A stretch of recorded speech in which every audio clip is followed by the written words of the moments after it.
மைதிலி, கந்தசாமி செட்டியார் சம்சாரம் அமிர்தவல்லி அம்மாள் இவர்கள்தான். இவர்களுடைய 2 குழந்தைகளுக்கும் நான் டியூஷன் சொல்லிக் கொடுத்து கொண்டிருக்கிறேன் என்று அறிமுகம் செய்து வைத்துவிட்டு பரமேஸ்வர ஐயர் அந்த அம்மாள் பக்கம் திரும்பி, அம்மா, இந்த பெண்ணின் கணவர்தான் நான் சற்று முன் கூறிய பெரிய விபத்தில் அகப்பட்டு ஆஸ்பத்திரியில் படுத்து இருப்பவர் என்று முடித்தார். அப்படியா? அடராமா என்று அனுதாபத்துடன் கூறிய அமிர்தவல்லி அம்மாள் நிமிர்ந்து பார்த்தாள். அமைதியும் கம்பீரமும் நிலவி நின்ற மைதிலியின் அழகிய வதனம் சற்றென்று அவள் மனதை கவர்ந்து கொண்டது. முன்பின் அறிந்தவன் போல் தன்னை கண்டு மோகனமாக சிறு புன்முறுவல் செய்த ரவியை வாங்க அவள் ஆசையுடன் கையை நீட்டினாள். வேற்றுமை பாராட்டாத ரவியும் ஆவலுடன் பாய்ந்து ஓடினான். அமிர்தவல்லி அம்மாள் சுவர்ண விக்கிரகம் போல் இருந்த குழந்தை ரவியை மிக்க பாசத்துடன் தன் நெஞ்சோடு சேர்த்து அணைத்து கொண்டு அவன் உச்சி மீது பன்முறை முத்தமிட்டாள். நல்ல சமத்து குழந்தை, கூப்பிட்டவங்க கிட்ட ஆசையோடு ஓடி வருகிறானே, என்னம்மா பேர் வச்சிருக்கீங்க? ரவியா? அழகான பெயர் என்று உற்சாகத்துடன் ஆர்ப்பரித்தாள். உங்கள் கணவருக்கு இப்போது எப்படியம்மா இருக்கிறது என்று மிகவும் கனிவுடன் விசாரித்தாள். கொஞ்சம் தேவலை அம்மா, எழுந்து நடமாட இன்னும் குறைந்தது 1.5 மாதமாக ஆகும் என்று டாக்டர் சொல்லியிருக்கிறார் என்று மைதிலி சுருக்கமாக பதிலளித்தாள். பெரிய மனிதர் மனைவி என்ற போதிலும் கர்வமோ அகங்காரமோ இன்றி அமிர்தவல்லி அம்மாள் அந்த எளிய தம்பதிகளிடம் மிகவும் அன்பாக வார்த்தையாடியதை காண மைதிலிக்கு மிக்க வியப்பாக இருந்தது. செல்வம் என்பது ஒரு சிலருக்குத்தான் செருக்கை உண்டாக்குகிறது. செல்வம் எவ்வளவு வந்த போதிலும் அதனுடைய பிரமிப்பில் ஆடாது, எளிய குணமும் அன்பும் நட்பும் மாறாது என்றும் கண்ணியமாக நடந்து கொள்ளும் சிலர் உலகில் இருக்கத்தான் இருக்கிறார்கள் என்பதற்கு அத்தாட்சியாக விளங்குவது போல் இருந்தது அமிர்தவல்லி அம்மாளிடம் காணப்பட்ட அடக்கம். கடந்த சில வருஷங்களாக பரமேஸ்வர ஐயர் நகரத்தில் மிக்க பிரபல வர்த்தகரான கந்தசாமி செட்டியாரின் புதல்வர்களுக்கு பாடம் சொல்லிக் கொடுத்து கொண்டிருந்தார். அமிர்தவல்லி அம்மாளுக்கு அந்த மைந்தர்கள் இருவரும் இரட்டையாக பிறந்தவர்கள். ராமன் லக்ஷ்மணன் என்ற பெயர் பூண்டிருந்த அந்த அபூர்வ சகோதரர்கள் படிப்பில் ஒருவருக்கொருவர் சளைக்கவே இல்லை. 5 நிமிஷத்திற்கு முன் பிறந்ததனால் அண்ணனாகிவிட்ட ராமன் ஒரு வகுப்பில் 2 வருஷம் தங்கி பெஞ்சியை தேய்த்தான். ஆனால் தம்பி லக்ஷ்மணன் 3 வருஷம் அந்த வகுப்பை முற்றுகையிட்டான். அப்படியும் இப்படியுமாக அந்த அபூர்வ சகோதரர்கள் தமது 15வது வயதில் 3வது பாரத்தை தாண்டி விட்டிருந்தனர். அமிர்தவல்லி அம்மாளுக்கு ராமனை அமெரிக்காவிற்கும் லக்ஷ்மணனை ஆஸ்திரேலியாவிற்கும் படிப்பிற்கு மேல் படிப்பிற்கு அனுப்ப வேண்டும் என்ற ஆசை பலமாக இருந்தது. ஆனால் பிள்ளைகளிடம் என்னவோ உள்ளூர் படிப்புக்கு வேண்டிய அளவு கூட ஊக்கம் காணப்படவில்லை. குழந்தைகள் வகுப்பில் பரீட்சையில் தவறிவிட்ட பொழுதெல்லாம் அவர்கள் வருந்த வேண்டியதையும் சேர்த்து வைத்து அமிர்தவல்லி கண்ணீர் வடித்தாள். பரீட்சையில் வெற்றி பெற்ற மாணவன் ஒருவன் மூலம் பரமேஸ்வர ஐயரின் திறமையை கேள்விப்பட்டாள். உடனே அந்த உபாத்தியாரே தன் அருமையான 2 மைந்தர்களுக்கும் பாடம் போதிக்க ஏற்பாடு செய்துவிட்டாள். அமிர்தவல்லி அம்மாளின் முயற்சி வீண் போகவில்லை. பரமேஸ்வர ஐயரிடம் பாடம் கற்றுக்கொள்ள தொடங்கிய பின்னர் ராமனும் லக்ஷ்மணனும் வகுப்புகளை முற்றுகையிடுவதே அறவே விட்டு தொலைத்தனர். உண்மையாகவே அவர்களுக்கு கல்வியில் ஆர்வமும் ஆசையும் ஏற்பட்டன. மைந்தர்களிடம் காணப்பட்ட மாறுதல் அமிர்தவல்லி அம்மாளுக்கு மகத்தான மகிழ்ச்சியை உண்டாக்கியது. அதன் பயனாக பரமேஸ்வர ஐயரிடம் அவளுக்கு அப்பெயர் கொண்ட தெய்வத்தின் மீது ஏற்படுவதை போன்ற அபார பக்தியும் விசுவாசமும் ஏற்பட்டது. பரமேஸ்வர ஐயரின் குமாரனுக்கு கார் விபத்து ஏற்பட்டதை அறிந்ததும் உடனே ஓடி வந்து தன்னால் ஆன பொருள் உதவிகள் அனைத்தும் தாராளமாக செய்தாள் அவள். அடிக்கு ஒரு தடவை நேரில் அவர்கள் வீட்டுக்கு வந்து சீதா அம்மாளிடம் அவனது க்ஷேம லாபங்களை விசாரித்து கொண்டிருந்தாள். சுந்தரமூர்த்தியின் உடல்நிலை பற்றி தாயாரிடம் விசாரித்து போகத்தான் அன்று அவள் நேரடியாக அங்கே வந்திருந்தாள். அன்றைய தினம் அதற்கு பிறகு சிறிது நேரம் எல்லோரிடமும் சம்பாஷித்து கொண்டு இருந்துவிட்டு அஸ்தமிக்கும் தருவாயில் அமிர்தவல்லி அம்மாள் அங்கிருந்து விடைபெற்று கொண்டு வீட்டிற்கு சென்றாள். ஆனால் அன்று ஏற்பட்ட அந்த அபூர்வ சந்திப்பு மைதிலியை பொறுத்தவரை மிகவும் நன்மை பயக்கக்கூடியதாகவே இருந்தது. பரமேஸ்வர ஐயரின் குடும்பத்திற்கு நெருங்கிய பந்து போல் பழகி கொண்டிருந்த மைதிலியை பார்த்த அளவிலேயே அமிர்தவல்லி அம்மாளுக்கு மிகவும் பிடித்துவிட்டது. நீலகண்டனுக்கு ஏற்பட்ட கார் விபத்தை கேள்விப்பட்டதும் அவள் நெஞ்சம் அத்துடன் இரக்கவசப்பட்டு விட்டது. அறியாத வயசிலே இந்த சின்ன பெண்ணுக்கு இத்தனை கஷ்டமா? ஆகட்டும், அவருக்கு உடம்பு குணமானதும் ஏதாச்சும் உதவி செய்வோம் என்று தனக்குள்ளே திட்டமிட்டவளாக அவள் அங்கிருந்து சென்றாள். துன்பம் வரும்போது யாரிடமும் சொல்லிக் கொண்டு வருவதில்லை. எந்தவிதமான முஸ்தீபுகளுடனோ முன் எச்சரிக்கையுடனோ ஆரம்பமாவதில்லை. நீல வானத்திலிருந்து வெடித்தெழுந்த பெரும் இடியென திடீரென துன்பம் தோன்றி துயரத்தை உண்டாக்குகிறது. துன்பத்தைப் போலவேதான் சந்தோஷம். அதுவும் ஒரு மனிதரிடம் வந்து குடியேறும்போது யாரை கேட்டுக்கொண்டும் வருவதில்லை. சில சமயம் வரும்பொழுது கொஞ்சமாக வந்து விடுவதில்லை. மேன்மேலும் சந்தோஷமாக பெருகி அந்த குடும்பத்தையே ஆனந்த சாகரத்தில் ஆழ்த்தி வருவது மிகவும் சகஜமான சம்பவம். மைதிலியின் கஷ்டங்கள் அனைத்திற்கும் விடிவு காலம் தானாகவே அமிர்தவல்லியம்மாள் என்ற ரூபத்தில் வழியே அவளை தேடிக்கொண்டு வந்துவிட்டது. பரமேஸ்வர ஐயர் வீட்டிற்கு விஜயம் செய்து கொண்டிருந்த அமிர்தவல்லி அம்மாள் நாலாவட்டத்தில் மைத்திரியிடமும் நட்புரிமை பாராட்டத் தொடங்கிவிட்டாள். அதன் பயனாக நீலகண்டன் உடல்நிலை குணமடைந்து வீட்டிற்கு வந்த சில தினங்களில் அவனுக்கு கந்தசாமி செட்டியார் ஆரம்பித்திருந்த செங்கல் வியாபார ஸ்தாபனத்தில் ஒரு சிறு உத்தியோகத்திற்கு வாய்ப்பு ஏற்பட்டது. 6 மாத காலம் ஆஸ்பத்திரியில் நோயாளியாக கிடந்த நீலகண்டன் படிப்படியாக குணமடைந்ததுடன் முன்போல் பூரண ஆரோக்கியத்தை திரும்ப பெற்றுவிட்டான். மைதிலி காட்டிய அன்பும் தைரியமும் அவனை முன்போல் ஒரு மனிதனாக மீண்டும் ஆக்கிவிட்டன. இந்த அருமையான மனைவிக்காக எத்தகைய கஷ்டத்தையும் சகித்து கொள்ளலாம் என்ற ஒரு தைரியம் அவனுக்கு ஏற்படவே ஆஸ்பத்திரியிலிருந்து அவன் மிகவும் வேறுபட்ட ஒரு மனிதனாக வெளிவந்திருந்தான். பரமேஸ்வர ஐயரின் வேண்டுகோளை தட்ட முடியாமல் அவனும் மைதிலியும் தொடர்ந்து அவர்கள் வீட்டில் சில காலம் வசித்து கொண்டிருந்தனர். ஒரு நாள் எதேச்சையாக அவர்களை காண அங்கே வந்திருந்த அமிர்தவல்லி அம்மாள் தன் கணவர் ஆரம்பித்துள்ள செங்கல் வியாபாரத்தை பற்றி கூறினாள். நீலகண்டனது சொந்த முயற்சியும் அமிர்தவல்லி அம்மாவின் சிபாரிசும் கந்தசாமி செட்டியாரின் கருணைமிக்க உள்ளத்தை தொட்டன. தாம் புதிதாக ஆரம்பித்திருந்த செங்கல் வியாபாரத்தை மேற்பார்வையிடும் ஆளாக மாதம் 80 ரூபாயில் நீலகண்டனை தம் ஆதரவில் உத்தியோகத்தில் அமர்த்தி கொண்டு விட்டார். நகரத்திற்கு 4 மைல்களுக்கு அப்பால் வெளியூர் செல்லும் ராஜபாட்டை ஓரமாக கந்தசாமி செட்டியாரின் செங்கற் சூளைகள் அமைக்கப்பட்டிருந்தன. பச்சை கற்களை அறுத்து சூளையில் இட்டு செங்கல்லாக மாற்றி கணக்கிட்டு அடுக்கி வைப்பதிலிருந்து வியாபாரிகளிடம் விற்கும் வரையுள்ள பொறுப்பு முழுவதும் நீலகண்டனைச் சேர்ந்ததாக இருந்ததனால் சூளைகளுக்கு அப்பால் அமைக்கப்பட்டிருந்த சின்னஞ்சிறு ஓட்டு வீட்டில் அவன் வசிக்கும்படியான நிர்பந்தம் ஏற்பட்டது. 6 மாத காலத்திற்கு மேல் அவர்களை தங்களுடன் கூட வைத்து மிக்க அன்புடன் போஷித்த பரமேஸ்வர ஐயர் தம்பதிகளிடம் பிரியா விடைபெற்று கொண்டு நீலகண்டனும் மைதிலியும் தங்களது புதிய வீட்டில் குடியேறினார்கள். ஊருக்கு வெளியே ஆள் நடமாட்டம் அதிகமற்ற மிகவும் தனிமையான இடம். இருட்டிவிட்ட பின்பு அக்கம் பக்கத்தில் மனித துணை என்பதே கிடையாது. சின்னஞ்சிறிய ஓட்டு வீடு. சாப்பாட்டிற்கு மட்டுமே போதியதாக இருந்தது வருவாய். இவ்வளவுக்கும் நடுவிலும் மைதிலிக்கும் நீலகண்டனுக்கும் இந்த புதிய வாழ்வு மிக்க ஆனந்தமாகத்தான் இருந்தது. தங்கள் வருங்காலம் சுபிட்சமானதாக இருக்கப் போகிறது என்ற நம்பிக்கை அவர்கள் உள்ளத்தில் நிலவி இருந்ததனால் அவர்கள் இருவரும் மிகவும் சந்தோஷமாக இருந்தனர். சில தினங்களாக மங்களத்திற்கு உடல்நிலை சரியாக இருக்கவில்லை. வைத்தியர் ஓய்வு அவசியம் என்று எச்சரித்து விட்டிருந்தார். அதனால் அவள் மாடி அறையை விட்டு இம்மியும் அசையாது படுத்த படுக்கையாக கிடந்தாள். சாமண்ணப்பாடு இதனால் பெரும் யோகமாகிவிட்டிருந்தது.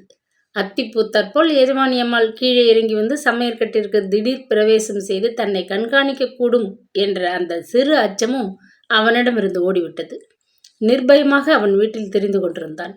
பாட்டும் கும்மாளமும் இரைச்சலும் சமையற்கட்டில் முன்னைவிட மும்மடமாக பெருகிவிட்டிருந்தது. அன்று காலை 2வது பந்திக்காக சாப்பாட்டு அறையில் இலைகளை பரப்பிக் கொண்டிருந்தான் சாமண்ணா. கணவனுடன் கூட அமர்ந்து போஜனம் செய்யும்போது பத்மினி மேஜை மேல்தான் சாப்பிடுவது வழக்கம். ஆனால் சித்தப்பாவுடன் சாப்பிடும்பொழுது அவர் பொருட்டு தரையில் அமர்ந்து உணவு கொள்ளும் ஆச்சாரத்தை பெரிய மனது பண்ணி அவள் அனுசரித்து கொண்டிருந்தாள். புருஷர்கள் இருவரும் காலை போஜனத்தை முடித்துக்கொண்டு தங்கள் அலுவலகங்களுக்கு புறப்பட்டு சென்று கொண்டு விட்டிருந்தனர்.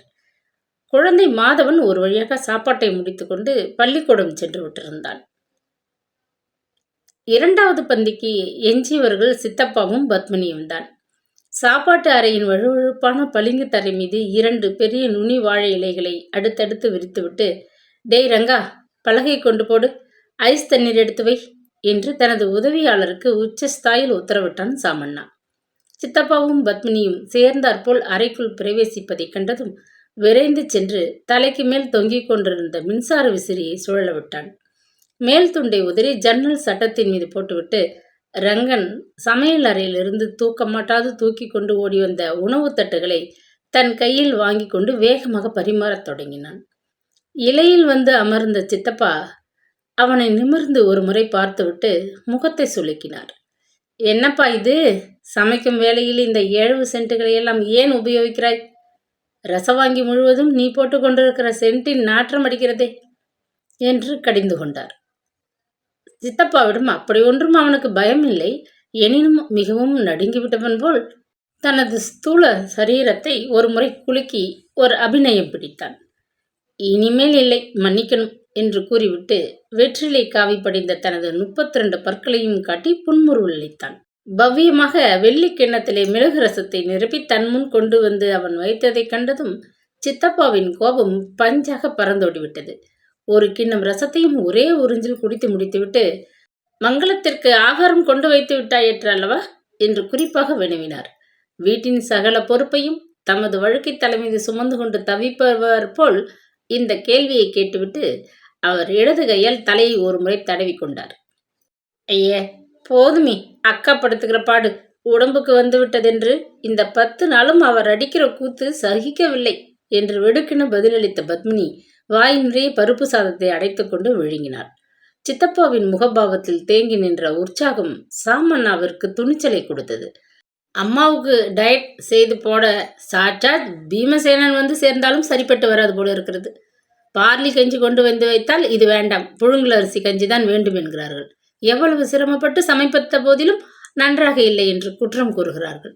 அம்மா ஒருவருக்கு சமைப்பதற்குள் காலை மணி 10 அடித்து விடுகிறது என்று கூறிவிட்டு சிரித்தான். சாமண்ணா கூறுவது முற்றிலும் உண்மை சித்தப்பா. நேற்று திடீரென்று அக்காவுக்கு கொழுக்கட்டை சாப்பிட வேண்டும் என்று ஆசை தோன்றிவிட்டது. உடம்பு சரியில்லாதவர்கள் சாப்பிடும் ஆகாரம் அது. இந்த க்ஷணம் எனக்கு கொழுக்கட்டைகள் கொண்டு வந்து வை என்று சிறு குழந்தை போல் பிடிவாதம் செய்தார் என்று பத்மினி ஆமோதித்து பேசினாள். பத்மினி அம்மாவும் நானும் சேர்ந்து சிரமப்பட்டு செய்து முடித்தோம். ஆனால் முடிவு என்ன? தட்டுக்கள் நிறைய கொண்டு போய் பரிமாறியதும் அம்மா அவைகளை பிடிக்காது, அத்தனை அருவருப்பு. அப்படி இருக்கையில் அக்காவுக்கு நான் எப்படி பணிவிடைகள் செய்ய முடியும்? எனக்கு 4 நாளாக ஒரே தலைவலி என்று சாக்கு சொல்லி இன்று காலை ஒரு நர்ஸுக்கு ஏற்பாடு செய்து விட்டேன்.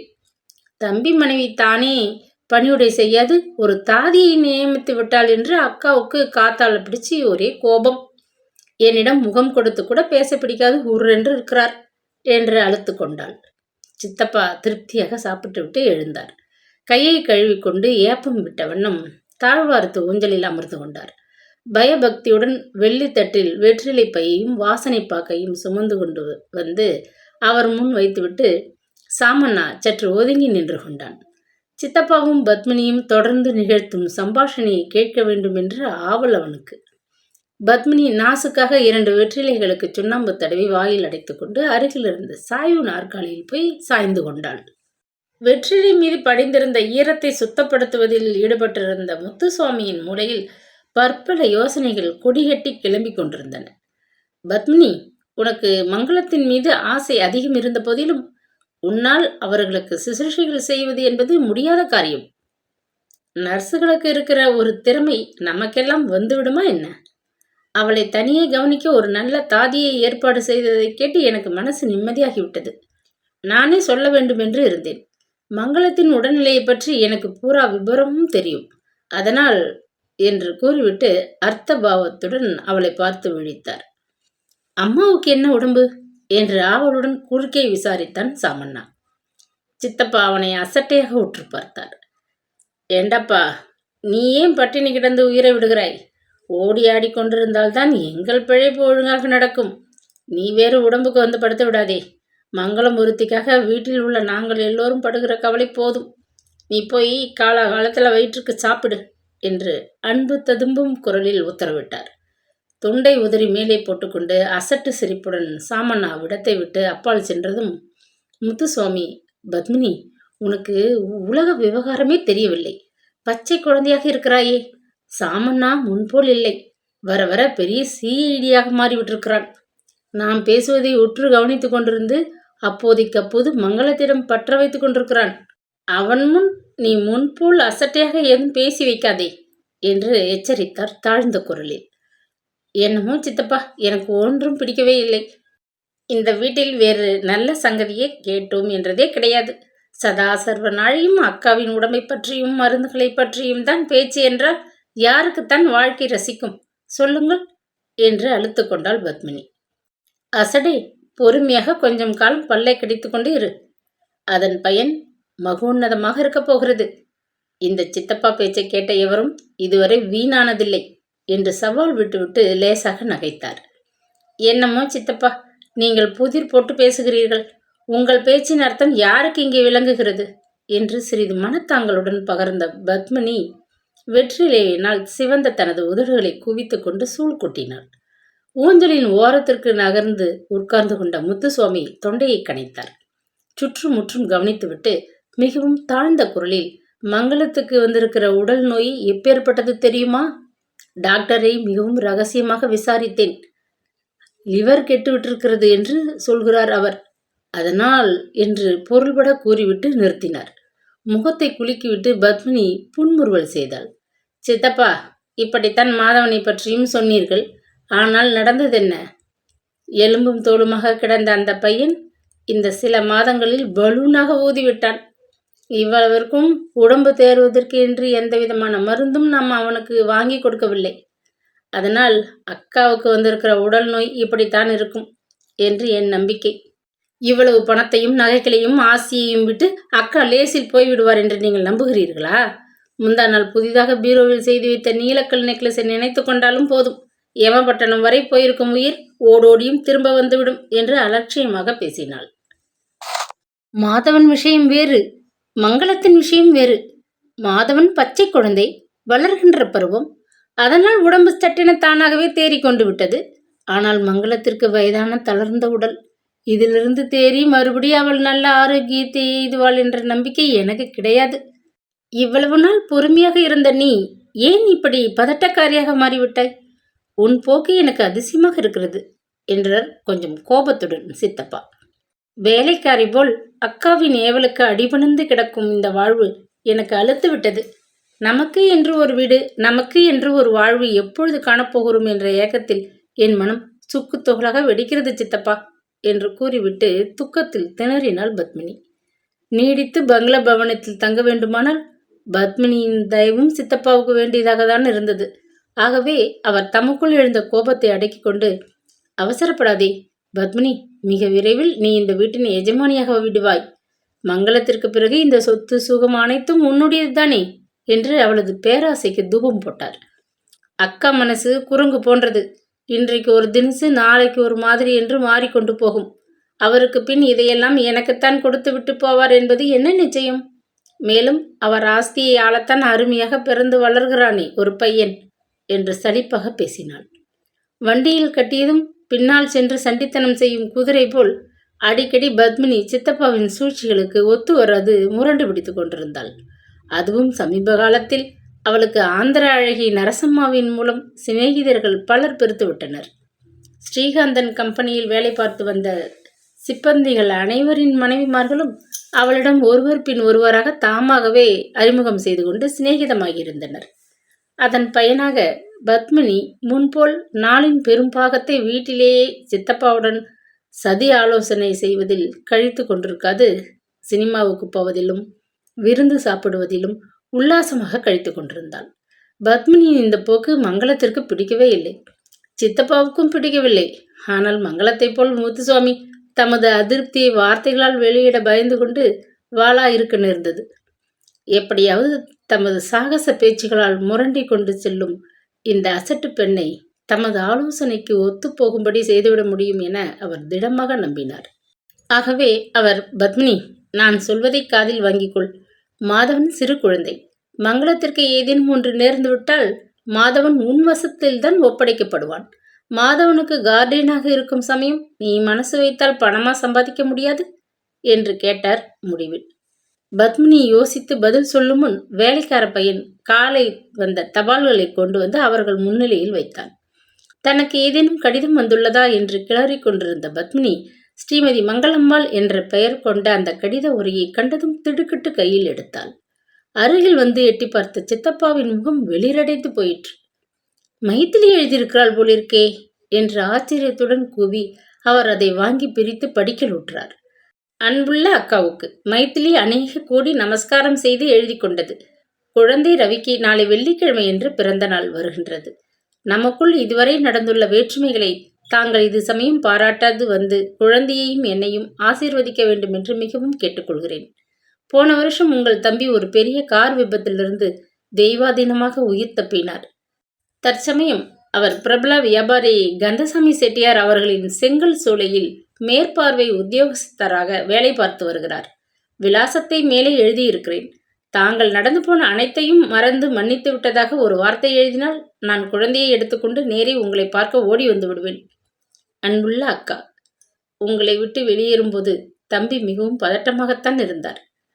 ஆனால் காலம் அவர் மனதை வெகுவாக மாற்றி விட்டிருக்கிறது. உங்களை பார்க்காமல் இருக்கிறோமே என்று வேதனைப்பட்டு கொண்டிருக்கிறார். வயதிலும் அறிவிலும் பெரியவர்களான தாங்கள் என்னை மன்னித்து குழந்தையை ஆசீர்வதிக்க வேண்டும். தங்கள் பதிலை ஆவலுடன் எதிர்பார்க்கும் தங்கள் அன்புள்ள மைதிலி. கடிதத்தை பத்மினியிடம் நீட்டினார் சித்தப்பா. அதை வாங்கி கவனமாக படித்து முடித்த அவள் கோபத்துடன் புருவங்களை நெறித்து கொண்டு, அடடா, திடீரென்று அக்கா மீது மைதிலிக்கு அன்பு பொங்கி வழிகிறதே என்று ஆத்திரமாக கூறினாள். சித்தப்பா தொண்டையை கனைத்தார். அன்பு பொங்கி வழியவில்லை பத்மினி. வீட்டை விட்டு வெளியேறி ஒன்றன் பின் ஒன்றாக அனுபவித்த துன்பங்கள் அவர்களுக்கு தக்க பாடம் கற்பித்து விட்டிருக்கின்றன. காலில் விழுந்து கெஞ்சியாவது மறுபடியும் உள்ளே வந்து புகுந்து கொள்ளலாம் என்று சூழ்ச்சி செய்கிறார்கள். எனக்கா தெரியாது என்று உருமினார். ஐயோ, மறுபடியும் மைதிலி இங்கே வருவதாவது? கவலையுடன் அலறினாள் பத்மினி. அவள் நெஞ்சு படபடவென்ற ஆத்திரத்தில் அடித்து கொண்டது. என் உயிர் உடலில் உள்ளவரை அவர்கள் இருவரும் இந்த வீட்டிற்குள் மறுபடி காலை வைக்க முடியாது, ஞாபகம் இருக்கட்டும். ஆனால் ஒன்று, இந்த கடிதத்தை மங்களம் பார்த்தால் விவகாரம் முடிந்தே போய்விடும். உடம்பு அலுப்பை கூட பாராது காரை எடுத்துக்கொண்டு நேரே ஓடி போய் விடுவாள். தம்பியை கட்டிக்கொண்டு ஒரு குரல் அழ அவள் போக்கே ஒரு தினுசு. நம்ப முடியாது. பாம்பென்றும் தாண்ட முடியாது, பழுதை என்றும் மிதிக்க முடியாது என்று கடுகெடுத்து கொண்டார் சித்தப்பா. அப்படியானால் நாம் என்ன செய்வது சித்தப்பா என்று கவலையுடன் கேட்டாள் பத்மினி. மைதிலி என்ற பெயரே அவளுக்கு வேப்பங்காய் போல் அவ்வளவு கசப்பாக இருந்தது. என்ன செய்வதா? இந்த கடிதத்தை மங்களம் கைக்கு எட்டாமல் இப்படியே கிழித்து போட்டு விட வேண்டியதுதான். அதற்கு பின் நான் சொல்கிறபடி நீ ஒரு கடிதம் மைதிலிக்கு எழுத வேண்டியது, அவ்வளவுதான் என்றார். மைதிலிக்கு நான் எழுதுவதா என்று வியப்புடன் கேட்டாள் பத்மினி. சும்மா இப்படி குறுக்கு கேள்வி கேட்டு நேரத்தை ஓட்டாதே. நான் சொல்கிறபடி ஒரு கடிதம் எழுது. எங்கே பேனாவும் பேப்பரையும் எடுத்துக்கொள், இல்லாவிடில் குடிமொழிவிடும் என்று கோபத்துடன் அதட்டிய சித்தப்பா பரபரப்புடன் தாழ்வாரத்தில் முன்னும் பின்னும் உலாவினார்.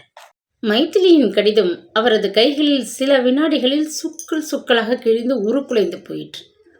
ரவிச்சந்திரன் பிறந்து 2 ஆண்டுகள் விரைவாக சென்று விட்டன. அவனது பெற்றோர் வாழ்க்கையில் இந்த குறுகிய காலம் நல்ல அபிவிருத்தியை உண்டாக்கிவிட்டிருந்தது.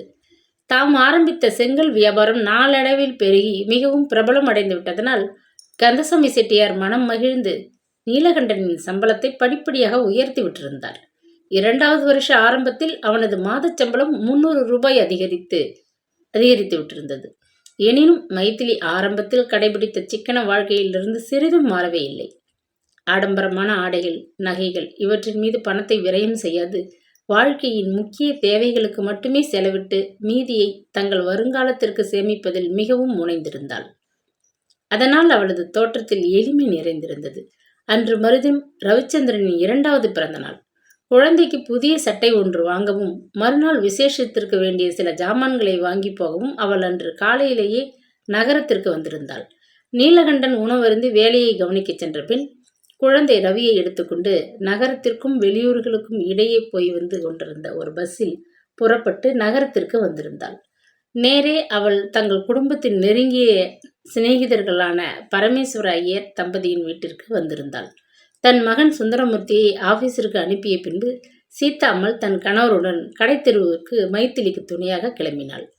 குழந்தை ரவியை வாங்கி தனது தோளில் சாத்தி கொண்டு பரமேஸ்வர ஐயர் முன்னால் நடக்க பெண்கள் இருவரும் தங்கள் குடும்பத்தை பற்றிய பற்பல இனிய விஷயங்களை பேசிக்கொண்டு மிகவும் களிப்புடன் பின்னால் சென்று கொண்டிருந்தனர். நகரத்தில் மிகவும் பிரபலமான கடைத்தெரு ஒன்றில் இருந்த பெரிய துணிக்கடைக்குள் இந்த மூவரும் நுழைந்தனர். மைதிலியும் சீதாம்மாளும் ரவிக்கு வேண்டிய சட்டை ஒன்றை தேர்ந்தெடுப்பதில் ஈடுபட்டிருந்தனர். கொல்லன் பட்டறையில் ஈக்கு என்ன வேலை என்று எண்ணியவராக பரமேஸ்வர ஐயர் ரவியை தோளில் சுமந்து கொண்டு கடை வாயிலில் வந்து நின்ற வண்ணம் தெருவில் சென்ற வாகனங்களை அவனுக்கு வேடிக்கை காட்டிக் கொண்டிருந்தார். அது சமயம் கடையின் முன்னால் புத்தம் புதியதொரு பெரிய கார் வந்து கம்பீரமாக நின்றது. முழமளவு மிக பெரிய அழகு பையை சுமந்து கொண்டு பச்சை நிற காஷ்மீர் சேலை தலைப்பு காற்றில் ஊசலாட மிகவும் ஆடம்பரமாக பத்மினி அதனிலிருந்து இறங்கினாள். அவள் பின்னால் அவளது பராக்காரர்கள் போல அவள் வயதை ஒத்த 2 பெண்கள் கிளுகிழுவென்று சிரிப்பொலி எழுப்பிய வண்ணம் ஆளுக்கு ஒரு பெரிய அழகு பையை சுமந்தவர்களாக இறங்கினார்கள். 3 பெண்களின் அலங்காரங்களும் 3 விதமாக இருந்தன. அஜந்தா கொண்டையும் பச்சை நிற காஷ்மீர் சேலையும் பாதி முதுகு தெரியும் பாசிமணி வைத்த ரவிக்கையும் அணிந்து கொண்டிருந்த பத்மினி அசல் வடநாட்டு பெண் போல் காட்சியளித்தார். கூட வந்தவர்களில் நெட்டையாக இருந்த பெண்ணின் கூந்தல் சிங்கத்தின் பிடரி போல் கழுத்திற்கு மேல் வெட்டிவிடப்பட்டிருந்தது. நேர் வகீடு எடுத்து அந்த குட்டையான கூந்தலை அலைகள் போல் நாலாபுரமும் பரவி நிற்க அவள் வழித்து வாரிவிட்டிருந்தாள். நெற்றி அளவு தம்படி அளவு குங்கும பொட்டும் உதடுகளில் சிவப்பு சாயமும் இந்த கூந்தல் அலங்காரத்துக்கு சிகரமாக திகழ்ந்தன. புகைப்படலம் போன்ற மெல்லிய மைசூர் ஜிப்பான் உடலை அலங்கரிக்க தென்றலில் துவண்டு அசையும் கொடியாக அவள் அண்ணா நடையிட்டு கொண்டு கடைப்படிகள் மீது ஏறினாள். மூவரிலும் சற்று குட்டையாகவும் இரட்டை நாடியாகவும் இருந்த இன்னொரு பெண் தனது நீண்ட கூந்தல் கருநாகம்போல் மின்ன அழகாக வாரி இடைவரை தொங்கும்படி பின்னலிட்டு விட்டிருந்தாள். சிவந்த மேனிக்கு அழகு செய்த கழுத்தில் கருப்பு காஞ்சிபுர பட்டு சேலைக்கு எடுப்பாக அவள் வைர அட்டிகை தகதகவென்று மின்னிக் கொண்டிருந்தது. அகன்ற நெற்றியில் சிவந்து சாந்து பொட்டும் காதளவு ஓடிய கண்களில் மையும் கை விரல்களில் மருதாணி பூச்சும் கால்களில் டன் டன் என்று ஒளி செய்த மிஞ்சியுமாக அவள் அசல் தமிழ் பெண்ணாக தோற்றமளித்தாள். தங்களது செல்வத்தின் செருக்கை இவ்விதமாக வெவ்வேறு வகைகளில் விளம்பரப்படுத்தி கொண்டு கடைத்தெருவுக்கு புறப்பட்டிருந்த இந்த மும்மணிகளை தெருவில் சென்ற ஆண்களும் பெண்களும் சற்று அதிசயத்துடன் திரும்பி பார்க்க தவறவே இல்லை. தெருவின் மறுகோடி வரை ரீங்காரமிடும் வண்ணம் உரத்து சிரித்துக்கொண்டு மான்கள் போல் துள்ளியபடி கடை வாசற்படி மீது ஏறிய இந்த நாகரிக பெண்மணிகளை பரமேஸ்வர ஐயரும் பார்த்தார். பெண்கள் செல்லும் வழியை அடைத்து கொண்டு நிற்பது மரியாதை அல்ல என்று எண்ணியவராக அவர்களுக்கு வழிவிட்டு சற்று ஒதுங்கி நின்று கொண்டார். கடல் அலைபோல் வேகமாக உள்ளே நுழைந்த சிங்கத்தலை கூந்தல் அழகியின் கைப்பை தடால் என்று கை நழுவி அந்த கிழவரின் தலை மீது வந்து வேகமாக விழுந்தது. தமது வழுக்கை தலையில் ஏற்பட்ட வலியை கூட பாராட்டாது பரமேஸ்வர ஐயர் கீழே குனிந்து அந்த பையை எடுத்து அவளிடம் நீட்டினார். மரியாதைக்கு கூட வந்தனம் என்று தெரிவிக்காது பையை வாங்கி கொண்டு, கடவுளே, இந்த கிழத்தின் தலை தப்பியது என்று ஆங்கிலத்தில் கிரீச்சிட்டு அலறி சிரித்துக்கொண்டு தன் சிநேகிதிகள் பின்னால் ஓடினாள் அந்த சிங்காரி. தற்காலத்து இளைஞர்கள் யுவதிகள் இவர்களுக்கு பெரியோர்கள் பற்றியுள்ள அசட்டையான மனப்பான்மையை பரமேஸ்வர ஐயர் நன்கு அறிவார். ஆகவே அவர் அதை பாராட்டவே இல்லை. குபீர் என்று கும்பலாக கடைக்குள் நுழைந்த அந்த செல்வ சீமாட்டிகளை கண்ணுற்றதும் கடைக்கார முதலாளி பரபரப்புடன் வேகமாக முன்வந்து, வாங்கோம்மா வாங்கோ, ரொம்ப நாளாயிற்று நீங்கள் இங்கே வந்து என்று கொச்சை தமிழில் வரவேற்றார். சொந்த தேசத்தை விட்டு வந்து பல வருஷங்கள் சென்ற போதிலும் அவருக்கு தமிழ் சரளமாக பேச வரவில்லை. பையா, நாற்காலிகளை எடுத்து போடும், இவர்கள் நிற்கிறார்கள், ஓடி போய் ஒஸ்தியாக 3 கிளாஸ் ஐஸ் கிரீஷ் கொண்டு வா என்று உரத்த குரலில் உத்தரவிட்டார். அதெல்லாம் ஒன்றும் தேவையில்லை, எங்களுக்கு அதிக நேரம் நிற்க பொழுது இல்லை என்று பத்மினி கொஞ்சம் குரலில் பதிலளித்துவிட்டு நாற்காலிகள் ஒன்றின் மீது அமுத்தலாக அமர்ந்து கொண்டாள். இந்த அம்மாளுக்கு போன வாரம் நீங்கள் தைத்து கொடுத்த மோஸ்தரில் எனக்கும் தைத்து கொடுக்க வேண்டும் என்று இந்தியில் மொழிந்த சிங்கத்தலையழகி தன் கைப்பையை திறந்து அதற்குள் சுருட்டி அடைத்திருந்த விலை உயர்ந்த பட்டு துணி ஒன்றை வெளியே எடுத்து மேஜை மீது விசிறி போட்டாள். கடைக்காரர் அந்த துணியை மிகவும் பவ்யமாக எடுத்து ஆச்சரியத்துடன் பார்த்தார். எங்கே வாங்கினீர்கள் இதை? இங்கே கிடைக்காத அற்புத சரக்காயிற்றே என்று ஹிந்தியில் கேட்டுவிட்டு மிகவும் வியப்படைந்தவர் போல் அபிநயித்தார். இந்தோனேஷியாவிலிருந்து வாங்கியது என்று பதிலளித்த அந்த பெண், ஜல்தியாக உங்கள் தையற்காரரை கூப்பிடுங்கள், நேரமாயிற்று என்று உத்தரவிட்டாள். உங்கள் கூலி மிகவும் ஜாஸ்தி, ஒரு ரவிக்கைக்கு 8 ரூபாய் கட்டுப்படியாகவே இல்லை என்று வைர அட்டிகையை அழகி ஆர்ப்பரித்துவிட்டு பத்மினி அருகில் இருந்த ஒரு ஆசனத்தில் அமர்ந்து கொண்டாள். நீங்கள் எல்லாம் கூலி அதிகம் என்றால் நாங்கள் எப்படி அம்மா பிழைக்கிறது? அந்த மோஸ்திரில் வேலை அதிகம் இருக்கிறது, எங்கள் கஷ்டத்தை பார்த்துவிட்டு கூலி கொடுங்கள் என்று கூறிவிட்டு தனது வாயின் மேல் பக்கத்தின் 2 மருங்கையும் துவார பாலகர்கள் போல் அலங்கரித்த 2 தங்கப்பற்களும் தெரிய வாய்விட்டு சிரித்தார் அந்த ஹிந்திக்காரர். அதெல்லாம் முடியாது, 5 ரூபாய்கள் தான் கொடுப்போம். இந்த அம்மாளுக்கு சரியாக தைத்து கொடுத்து விட்டீர்களானால் பிறகு நாங்கள் இருவரும் ஆளுக்கு 1 டஜன் அந்த மாதிரியில் தைத்து கொள்வோம் என்று அதட்டினாள் பத்மினி மிகவும் உரிமை நிறைந்த குரலில். கோகுல் என்று கடைக்காரர் கண்ணாடி பீரோவின் பின்பக்கத்தை பார்த்து கூவினார். கடைக்காரனின் தம்பி போன்று தோற்றத்தில் தெரிந்த கட்டுமஸ்தான மல்ஜிப்பா ஆசாமி ஒருவன் பீரோவின் பின்னாலிலிருந்து வெளிப்பட்டான். கையில் ஒரு பெரிய கத்தரிக்கோலும் கழுத்தை சுற்றி மாலையாக 1 இன்ச்சு டேப்புமாக இருந்த அவனை பார்த்த அளவிலேயே கடையில் உள்ள பிரபல தையல்காரன் என்று ஊகிக்க முடிந்தது. இந்த அம்மாளுக்கு அந்த பாம்பே மாதிரியில் தைக்க வேண்டும் என்று கூறிவிட்டு பற்களை காட்டிய கடைக்காரர் அது சமயம் கடைக்குள் நுழைந்து கொண்டிருந்த வேறு சில செல்வ சீமாட்டிகளை வரவேற்க அப்பால் விரைந்து சென்று விட்டார். தையல்காரன் கோகுல் ஒரு பாலத்தை எழுப்ப நினைக்கும் என்ஜினியர் போல் மிக்க யோசனையுடன் சிங்கத் தலையழகி அருகே சென்று கம்பீரமாக நின்று கொண்டான். ஒரு முறை துணியை விரைத்து பார்த்துவிட்டு அந்த பெண்மணியை கண்களால் உறுத்து பார்த்து மனதிற்குள் ஒரு அளவை எழுப்பிக் கொண்டான். அதற்கு பின் அவன் செய்தது சற்று அருகில் நின்று கொண்டு தான் வந்த காரியத்தை மறந்து வேடிக்கை பார்த்து நின்ற சீதா அம்மாளை திடுக்கிட வைத்தது. மாலையாக கழுத்தை அலங்கரித்த இன்ச்சு டேப்பை எடுத்து கோகுல் அந்த பெண்மணியின் தோள்பட்டையில் வைத்து ஏதோ உயிரற்ற ஒரு சிலையை அளவெடுப்பது போல் அளந்து கொண்டிருந்தான். இதை ஒரு சாதாரணமான சம்பவமாக அவளது தோழிகள் இருவரும் கண்காணித்துக் கொண்டிருந்தனர். கடைக்குள் இருந்த மற்றும் சில பெண்களுக்கு கூட இது ஒரு அதிசயமாக தெரியவில்லை. உடல் சிறிதும் கூசாது அசையாது தந்த சிலை போல் நின்று கொண்டிருந்த அந்த பெண்ணின் மனப்போக்கு சீதா அம்மாளுக்கு மிகவும் விசித்திரமாக இருந்தது. ஒருமுறை முதுகில் ஒரு சிறு கட்டி ஏற்பட்டு சீதா அம்மாள் மிகவும் அவஸ்தைப்பட்டு கொண்டிருந்தாள். அதை கீறிவிட பரமேஸ்வர ஐயர் ஒரு ஆண் டாக்டரை ஏற்பாடு செய்து வீட்டுக்கு அழைத்து வந்தார். உயிர் போனாலும் போகட்டும், புருஷ டாக்டரிடம் முதுகை காட்ட முடியாது என்று மறுத்த அந்த கர்நாடக பாட்டியம்மாளுக்கு இந்த காட்சி அதிசயத்திலும் அதிசயமாக இருந்தது. இப்படி ஒரு ஆடை தைத்து கொள்ளாவிட்டால் தான் என்ன என்ன நாகரிகம் இது என்று தோள்பட்டையில் முகவாயை இடித்துக்கொண்டு சீதா அம்மாள் முணுமுணுத்தாள். ரவிக்கு தேர்ந்தெடுத்த சட்டையை கடை வேலையாளிடம் கொடுத்து விலைப்பட்டியல் தயாரிக்கும்படி கூறிய மைத்திலி பேச்சு குரல் கேட்டு திரும்பி பார்த்தாள். கால் மேல் காலை போட்டுக்கொண்டு நாற்காலியில் உல்லாசமாக அமர்ந்திருந்த பத்மினியை கண்டதும் அவள் நெஞ்சு உணர்ச்சி வசத்தில் படபடவென்று அடித்து கொண்டது. பிறகு ஏதோ தீர்மானத்திற்கு வந்தவள் போல் பரபரப்பாக பத்மினி அருகில் வந்து, சௌக்கியம்தானே? அக்கா உடம்பு எப்படி இருக்கிறது? 1 வருஷமாக அவர்கள் உடல்நிலை சரியாக இல்லையாமே என்று பதட்டமாக வினவினாள். இதை பேசி முடிப்பதற்குள் அவள் நெஞ்சு நின்றுவிடும் போல் வேகமாக அடித்து கொண்டது. முகம் முழுவதும் சிவந்து போயிற்று. நெற்றியில் வேர்வை சிறு மணிகள் போல் துளிர்த்து வழிந்தது. எதிர்பாராத இந்த சந்திப்பு ஒரு கணம் பத்மினியையும் திடுக்கிட வைத்து விட்டது. ஆனால் மறுகணம் அவள் தன்னை சமாளித்து கொண்டு விட்டாள். நீங்கள் எல்லோரும் விசாரிக்கவில்லை என்றுதான் அக்காவுக்கு ரொம்ப ஏக்கம்.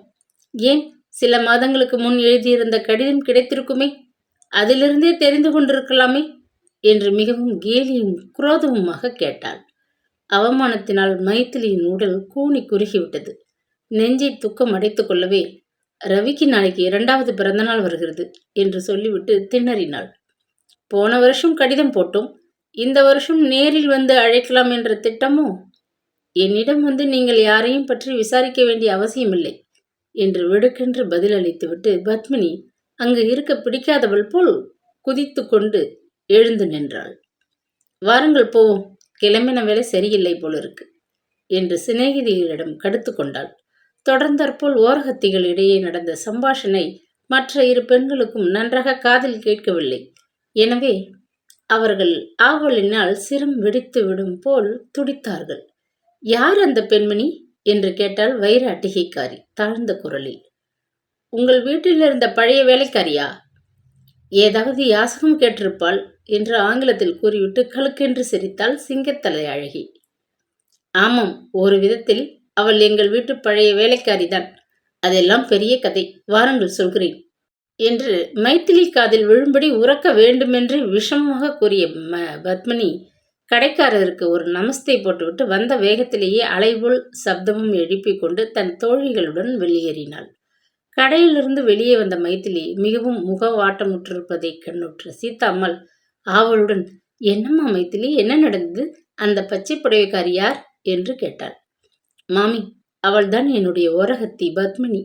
எவ்வளவோ பட்டும் எனக்கு ஏன் இன்னமும் புத்தி வரவில்லை. அக்காவுக்கு உடம்பு சௌகியமில்லை என்று காதில் விழுந்ததனால் எப்படி இருக்கிறார்கள் என்று கேட்டேன். பத்மினிக்கு ஆனாலும் இவ்வளவு துடுக்குத்தனம் வேண்டாம் என்று கூறிவிட்டு துயரத்துடன் பெருமூச்செறிந்தாள்.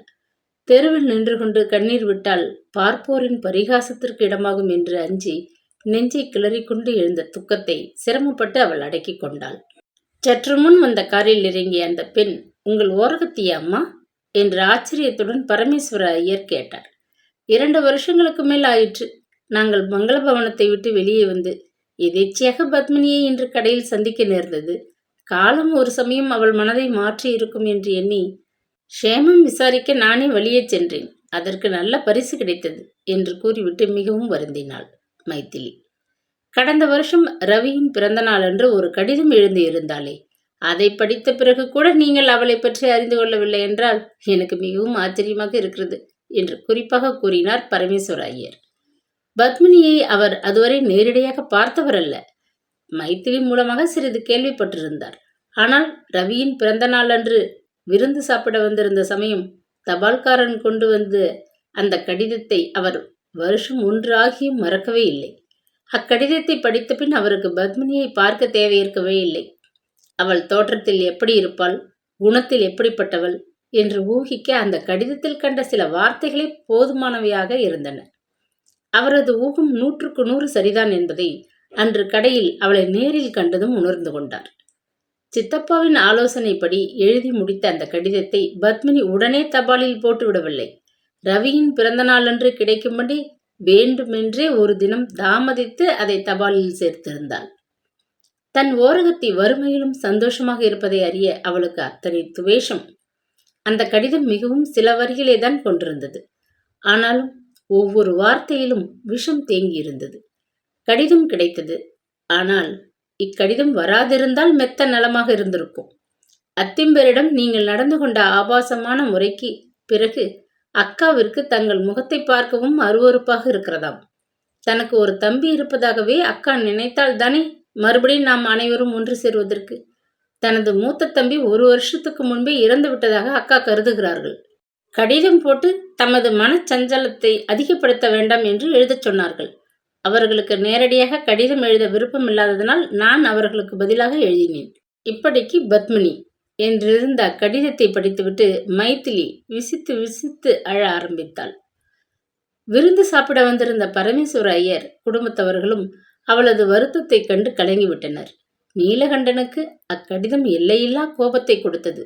சீதா அம்மாளும் பரமேஸ்வர ஐயரும் குறுக்கே இருந்து சமாதானப்படுத்தியிராவிடில் அவன் அன்று அடைந்த கோபத்தில் நேரே மங்களபவனத்திற்கு புறப்பட்டு சென்று ஒரு பெரும் ரகளையை உண்டாக்கியிருப்பான். அன்றுடன் தன் சகோதரி மங்களத்தின் பேச்சையே உச்சரிக்க கூடாது என்று மனைவியிடம் உத்தரவு போட்டான். எவ்வளவோ முன்கூட்டி ஆவலாக தயாரித்திருந்தது விருந்து சாப்பாடு. அன்று இதனால் பாழாகிவிட்டிருந்தது. வீணாக எல்லோர் உள்ளமும் தாங்கோனா வேதனையில் தத்தளிக்க நேர்ந்தது. இதையெல்லாம் நினைத்து பார்த்த பரமேஸ்வர ஐயர் பெருமூச்செறிந்தார். உங்களுக்குத்தான் நீலகண்டன் கடும் உத்தரவு போட்டிருக்கிறாரே, மங்களபவனத்தின் தொடர்பு வேண்டாம் என்று. அவர் விரும்பாத போது உங்களுக்கு ஏனம்மா வீண் பொல்லாப்பு என்று கொஞ்சம் உரிமையாக கடிந்து கொண்டார். மாமா, என்ன இருந்தாலும் புருஷர்களின் மனமும் பெண்களின் மனமும் மிகவும் வித்தியாசமானது. நமக்கு மிகவும் வேண்டியவர்கள் கஷ்டப்படுவதை கேட்டுவிட்டு பெண்களான எங்களால் புருஷர்களைப் போல் மனதை கல்லாக்கி கொண்டு சும்மா இருக்க முடிவதில்லை. சில தினங்களுக்கு முன் மங்களபவனத்தில் வேலை செய்து வந்த வேலைக்காரி ஒருத்தியை எதேச்சையாக சந்திக்க நேரிட்டது. எங்கள் நாத்தனார் மங்களம் 1 வருஷ காலமாக படுத்த படுக்கையாக இருக்கிறார்களாம். வீட்டில் சரியான கவனிப்பே இல்லையாம். மனதில் என்ன ஏக்கமோ என்னமோ அடிக்கடி குமுறி குமுறி அழுகிறார்களாம். அக்காவுக்கு ஏதேனும் ஏற்பட்டு விட்டால் குழந்தை மாதவன் தாயற்று போய்விடுவானே என்று என் மனம் பச்சாதாபத்தில் தத்தளித்தது. எப்படியாவது அக்கா பிழைத்து கொண்டு குழந்தைக்கு பெயரளவிலாவது தாய் என்று இருந்தால் போதும் என்பது என் பிரார்த்தனை. மாமா, என்னவோ கால வித்தியாசத்தில் எங்களை பற்றி அக்கா தவறாக எண்ணி மனஸ்தாபப்பட்டு கொண்டார்கள். அதுவும் எங்களுக்கு நன்மையாகவே முடிந்தது. எனக்கு இப்பொழுது அக்காவின் மீது துளி கூட வருத்தம் கிடையாது. அடிநாளில் என் கணவருக்கு தாய் போல் எவ்வளவு செய்திருக்கிறார்கள். அவர்கள் நோயாக படுத்திருக்கையில் நேரில் சென்று காணாவிட்டாலும் க்ஷேமம் விசாரிக்காமல் இருப்பது தர்மம் அல்ல என்று தோன்றியது. அதனால்தான் கேட்டேன். மங்களமக்கா என்னை ஒரு முறை கூட பார்க்காது ஒரு சமயம் இறந்து போய்விட்டாள் என்று வருத்தமாக கூறினாள் மைதிலி. பரமேஸ்வரையர் லேசாக சிரித்தார். அம்மா குழந்தாய், நாம் வருத்தப்படுவதனால் ஒன்றும் தவிர்க்க முடிவதில்லை. நானும் சில விஷயங்கள் உங்கள் குடும்பத்தை பற்றி கேள்விப்பட்டேன். இதனாலும் சொல்ல வேண்டாம் என்று இருந்தேன். ஆனால் இன்று கூறிவிட வேண்டும் என்று ஒரு துடிதுடிப்பு ஏற்படுவதால் சொல்கிறேன். உங்கள் மைத்துனர் ஸ்ரீகாந்தனின் நடத்தையை பற்றி அவர் வேலை செய்யும் ஆபீஸில் ஏக புகாராக இருக்கிறதாம். முதலாளியின் மகன் தன் சொல்படியெல்லாம் ஆடுகிறான் என்று ஸ்ரீகாந்தன் தனக்கு வேண்டியவர்களை வேலைக்கு வைப்பதும் வேண்டாதவர்களை ஒரு காரணமும் இன்றி தள்ளிவிடும்படி உத்தரவிடுவதுமாக இருக்கிறாராம். கான்ட்ராக்ட் விஷயங்களில் ஏகப்பட்ட லஞ்சம் வாங்குகிறாராம். இன்னும் அநேகம் சொல்ல வாய் கூசுகின்றது. பல பல கேள்விப்பட்டேன். ஆனால் ஒன்று, இந்த மாதிரியான நடத்தையோ செய்கையோ நல்லதற்கு ஆரம்பமே இல்லை. இந்த கிழவன் சொல்கிறானே என்று நீங்கள் நினைக்க வேண்டாம். கொஞ்சம் காலம் கழித்து நீங்களே பார்க்க போகிறீர்கள். அகங்காரத்தினாலும் பொய் புரட்டினாலும் வாழ்ந்தவர்கள் யாரும் இல்லை என்று முடித்தார். மைதிலியின் நெஞ்சு இதை கேட்டு ஏனோ படபடவென்று அடித்து கொண்டது. மங்களபவனத்திற்குள் கொஞ்ச நாட்களில் ஏதோ பயங்கரமான ஒரு சம்பவம் நடக்கப் போவதாக அவளது உள் உணர்வு கூறவே அவள் உடல் ஒரு கணம் சிலிர்த்தது. இரவு வெகுநேரம் தூக்கமின்றி புரண்டு கொண்டிருந்ததனால் அன்று காலை மங்களம் விடிந்து வெகு நேரம் சென்ற பின்னரே நித்திரை கலைந்து எழுந்தாள். மனோ வியாக்குலத்தினாலும் உடல் சோர்வினாலும் ஒருங்கே பீடிக்கப்பட்டிருந்ததனால் அவளால் நிமிர்ந்து உட்காரக்கூட முடியவில்லை. படுக்கை மீது சாய்ந்தபடி அமர்ந்து கொண்டு, பத்மினி, சித்த இங்கே வாயேன் என்று ஹீனமான குரலில் கூப்பிட்டாள். காலை வேளையில் ஆபீஸிற்கு கிளம்பி கொண்டிருந்த கணவனுக்கு பணியுடைகள் செய்து கொண்டு நின்ற பத்மினியின் காதுகளில் நாத்தனாரின் அபய குரல் நன்றாக கேட்டது. அப்பப்பா, உங்கள் அக்கா வர வர பச்சை குழந்தையாகி படுத்து என்னை பம்பரமாக ஆட்டி வைக்கிறார்கள். சதா தொணத்தொணப்புதான் என்று எரிந்து விழுந்த வண்ணம் பீரோவை திறந்தாள். பத்மினி என்று மறுமுறை ஹாலில் இருந்து ஹீனஸ்வரத்தில் மங்களம் அழைத்தாள். கணவன் எடுக்கச் சொன்ன ஆபீஸ் பைல்களை அவசரமாக பீரோவின் தட்டுகளிலிருந்து இழுத்து மேஜை மீது விசிறி போட்டுவிட்டு கோபத்துடன் கதவை படால் என்று அழுத்தி சாத்தினாள் பத்மினி. இதோ வந்துவிட்டேன் அக்கா என்று எரிச்சல் மேலோங்கிய குரலில் பதிலுக்கு கூவினாள். கண்ணாடி முன் தனது கிராப்பு சிகையை அழகாக வாரிவிட்டு கொண்டு நின்ற ஸ்ரீகாந்தன் தன் மனைவியின் முகத்தை அர்த்த பாவத்துடன் பார்த்துவிட்டு லேசாக சிரித்தான்.